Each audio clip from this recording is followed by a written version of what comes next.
सियावर रामचंद्र जी की जय। देखिए माता कौशल्या ने भरत से सारी बातें बताई, क्योंकि भरत थे नहीं तो भरत माँ से सब पूछ रहे कैसे क्या हुआ। तो माँ कौशल्या बता रही हैं कि पितु आयस भूषण वसन तात तजे रघुवीर अविस्मय हरस सुना हृदय कछु पहिरे वलकल चीर।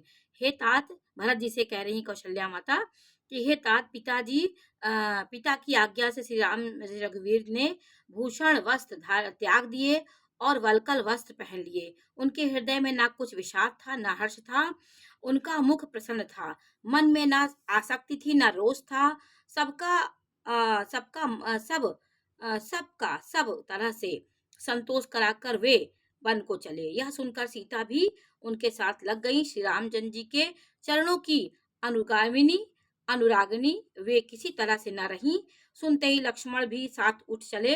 श्री रघुवीर ने उन्हें रोकने के बहुत प्रयत्न किए, पर वे न माने लक्ष्मण। तब श्री रघुनाथ जी सबको सिर नवाकर सीता और छोटे भाई लक्ष्मण के साथ लेकर चल दिए। श्री राम लक्ष्मण और सीता वन को चले गए। मैं ना तो साथ ही गई और ना मैंने अपने प्राण ही त्यागे, उनके साथ भेजे।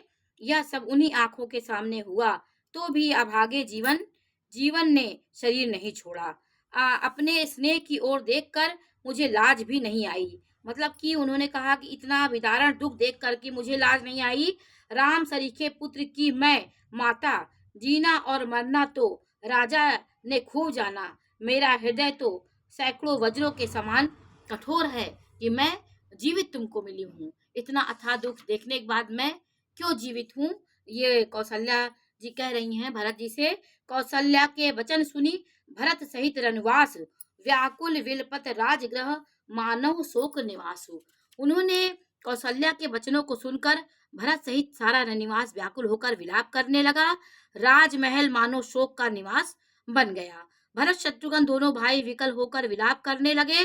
तब कौशल्या ने उनको हृदय से लगा लिया, अनेकों प्रकार से भरत को समझाया और बहुत सी विवेक भरी बातें उन्हें कहकर सुनाई। भरत जी ने भी सब माताओं को पुराण और वेदों की सुंदर कथाएं कह कर समझाया और दोनों हाथ जोड़कर भरत जी छल रहित पवित्र और सीधी सुंदर वाणी बोले कि जो पाप माता पिता और पुत्र के मरने से होता है, और जो गौशाला और ब्राह्मणों के नगर जलाने से होता है, जो पाप स्त्री और बालक की हत्या करने से होता है, जो मित्र और राजा को भी जहर देने से होता है, वह कर्म वचन और मन से होते हैं। उनके पातक उत्पात बड़े बड़े छोटे बड़े हैं। उनको कभी लोग कहते हैं कि